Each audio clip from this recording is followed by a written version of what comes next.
अस्सलामुअलैकुम। उम्मीद करती हूँ मेरी यूट्यूब फैमिली सब ठीक ठाक होंगे। अल्लाह ताला आप सबको खुश रखे, आबाद रखे।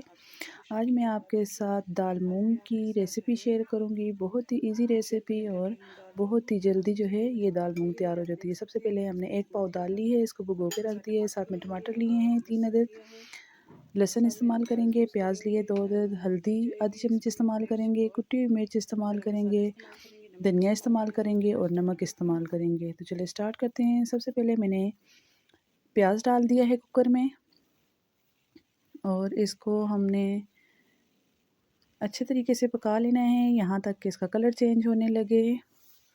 आज हम ये दाल मूंग की रेसिपी जो है कुकर में बनाएंगे। बहुत ही जल्दी तैयार हो जाने वाली ये दाल होती है और बहुत ही मज़ेदार बनती है। और ये कुछ खड़े मसाले हैं, ज़ीरा है, दालचीनी है, बादियान का फूल है, इनको ही प्याज के साथ डाल दिए है ताकि अच्छे तरीके से इनका तमाम फ्लेवर जो है प्याज में और अच्छे तरीके से पक के तमाम जायका इसमें आ जाए दाल में। तो इस तरह जब हम इसको ऑयल में फ्राई करते हैं तो बहुत ही अच्छा फ्लेवर आता है।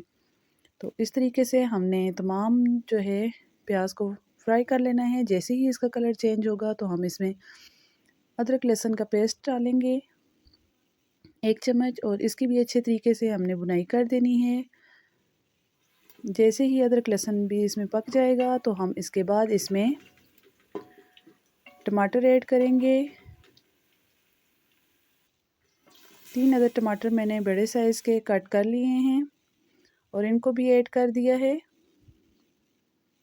अच्छे तरीके से हमने यहाँ पर मसाले को पका लेना है ताकि टमाटर अच्छे तरीके से मैश हो जाएं और एक अच्छा सा मसाला हमारे पास तैयार हो जाए।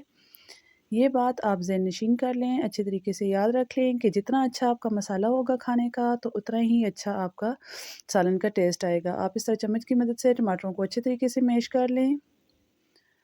आप कोशिश किया करें कि मसाले की अच्छे तरीके से बुनाई करें और अच्छे तरीके से इसको पकाएं यहाँ तक कि इसका ऑयल अलग होने लगे। फिर हम इसमें साथ ही 1 चम्मच जो है नमक की डालेंगे, आधी चम्मच हल्दी की और आधी चम्मच ही इसमें लाल मिर्च की इस्तेमाल करेंगे और दोबारा से हम इस मसाले को अच्छे तरीके से पकाएंगे। अब ये देख सकते हैं आपने मसाले ने ऑयल छोड़ दिया है। अब हम इस स्टेज पर आकर धोई हुई दाल इसमें शामिल करेंगे और इसको भी अच्छे तरीके से मिक्स करेंगे और थोड़ा सा हम इसमें पानी डालेंगे ताकि जो है हमारी दाल अच्छे तरीके से गल जाए। इस स्टेज पर आके आपने दाल की बहुत ज़्यादा बुनाई नहीं करनी वरना फिर दाल अच्छे तरीके से नहीं गलती। तकरीबन 2 गिलास मैंने इसमें पानी डाल दिया है।